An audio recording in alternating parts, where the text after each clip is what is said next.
There's no way on earth that he's going to fight me. Not a chance. I will retire Jon Jones without even fighting him. Jon Jones called us last night and retired. Jon Jones is officially retired. Tom Aspinall is the heavyweight champion of the UFC. International Fight Week starts Monday in Las Vegas, and Tom will be in Vegas all week with us, so we'll get together with him and figure out what's next. All right, folks, it's finally come to an end. The endless circus surrounding Jon Jones's twilight days in MMA. The man who once dominated legends has now officially retired, according to none other than Dana White himself. If you are still clinging to some illusion that Jon wasn't avoiding Tom Aspinall all this time, it's time to wake up. You can throw that last bit of doubt straight into the trash bin where it belongs. And as you saw in the clip earlier, Tom Aspinall is now officially recognized as the undisputed heavyweight champion. It's long overdue, because for many of us, he's been the real king of the division for quite some time.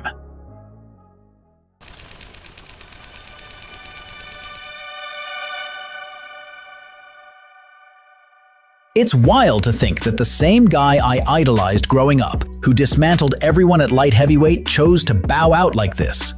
A man who once stood toe-to-toe with every big name now tiptoes away from the one matchup that mattered most. And somehow, in 2025, there are still people defending him, saying it's his right to fight anyone and when he wants to. Spare me the nonsense. Sit down and shut your delusional mouths. If you're going to parade around calling yourself the GOAT, then you don't get to cherry-pick your fights like this. That's not how greatness works. That's how cowardice looks. This isn't just about retirement. This is about fleeing from the fire before you get burned. And we haven't even touched the 4 failed drug tests or the history of violence outside the cage. This is the same guy who laid hands on the mother of his children and popped for PEDs like it was part of his training camp. Anyone who still puts Jon on the GOAT pedestal, how can you call yourselves self-respecting men after that?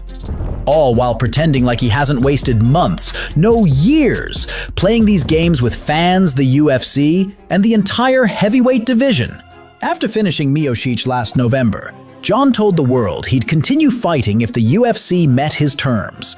There's been all this talk about the future as to whether or not you'll fight a super fight with Alex Pereira, whether or not you would fight Tom Aspinall, whether you retire after this fight.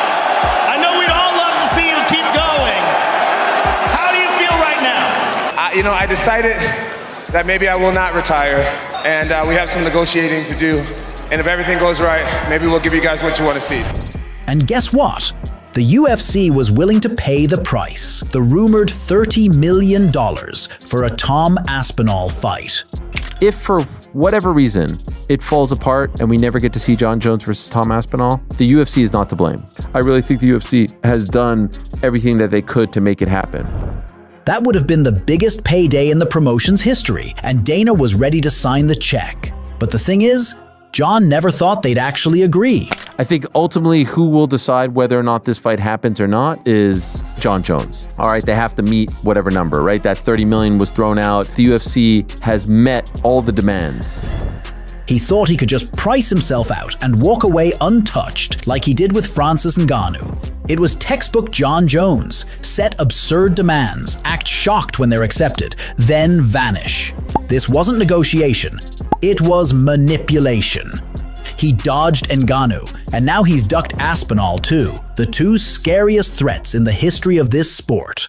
And maybe, just maybe, he was hoping Tom would beef with Dana like Francis did, giving him an excuse to stick around longer. But lightning doesn't strike twice, Jon. And this time, the smoke cleared and left your cowardice exposed. And are we even shocked? Really? This is the same guy who bails out of the interviews just because Tom's name gets mentioned. He walked out on the MacLife crew because they sounded too British. You can't make this stuff up. Doing all right? Good, man. Good. Have a seat, sir. Fellas. I want you guys in, but... Hey, I'm not going to do this interview. You don't want to do it? No, because it's going to be an Aspinall Fest. I'm not going to. Come on, let's go.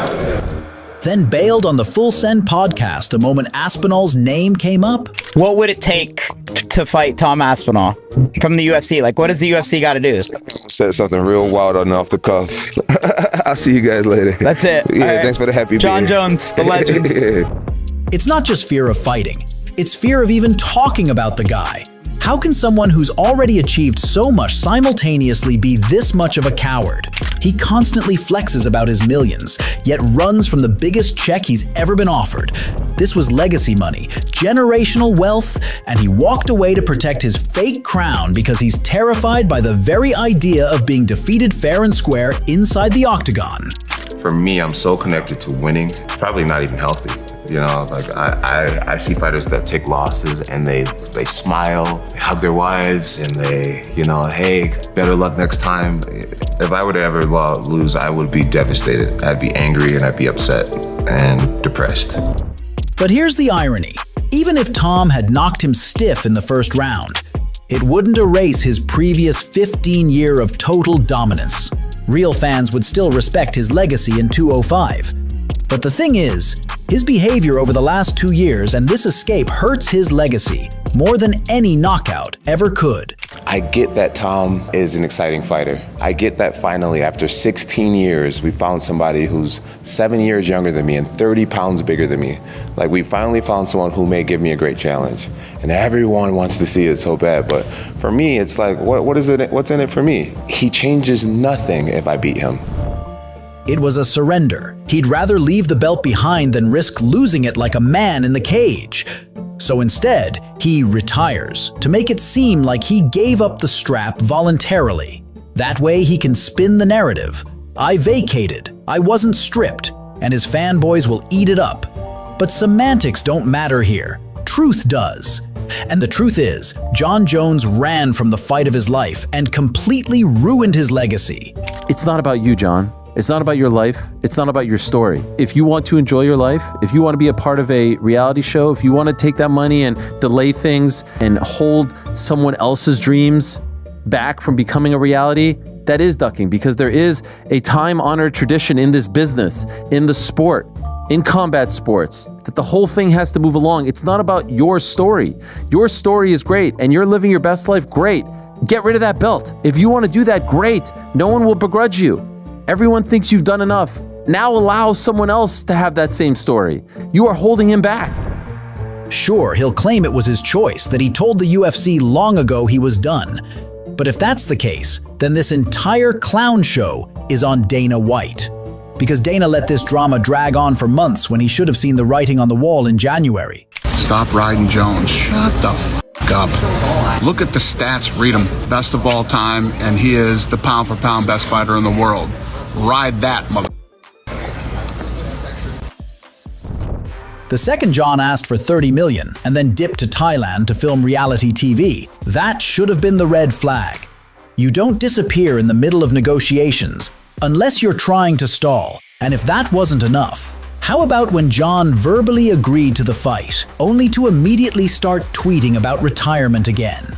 Yeah, I mean, I've been saying it since the beginning, and John Jones agreed to do the fight. So John Jones was offered the deal and accepted the deal. How many warning signs do you need, Dana? This man was jerking the UFC around for the second time in 2 years and somehow still got away with it. You'd think a guy who's been in the business for 25 plus years would be a little less gullible, right? But nope. Dana got finessed like an amateur because John used the belt, the most prestigious title in MMA, as leverage for his side hustles and brand deals. Was that good business move? Hell yeah! Was it disgraceful to the sport that made him rich and famous? Absolutely! He earned every dollar off MMA and then turned around and spit in its face. This wasn't a farewell, it was an escape. He sabotaged the entire heavyweight division's momentum and wasted 18 months of everybody's time. And he got away with it, all because Dana White has stopped caring about MMA and is now obsessed with power slap. John Jones isn't the GOAT. He's the biggest duck the UFC has ever seen. He's insanely talented, sure, but greatness isn't just about wins. It's about the fights you don't run from. He'll never be on my GOAT list. Such a scumbag of a human does not deserve to be called so. But hey, let's end this on a positive note. Because finally, we can put this soap opera behind us and move the division forward. No more ducking, no more fake promises, no more heavyweight hostages. Tom Aspinall should have been made undisputed champ months ago, but better late than never. It sucks that we lost over a year to a diva who never intended to fight, but at least now we're free. Congrats to Tom Aspinall for being the people's champ, and now the official champ too. And fuck Jon Jones, you'll never be missed, and will be remembered as a coward.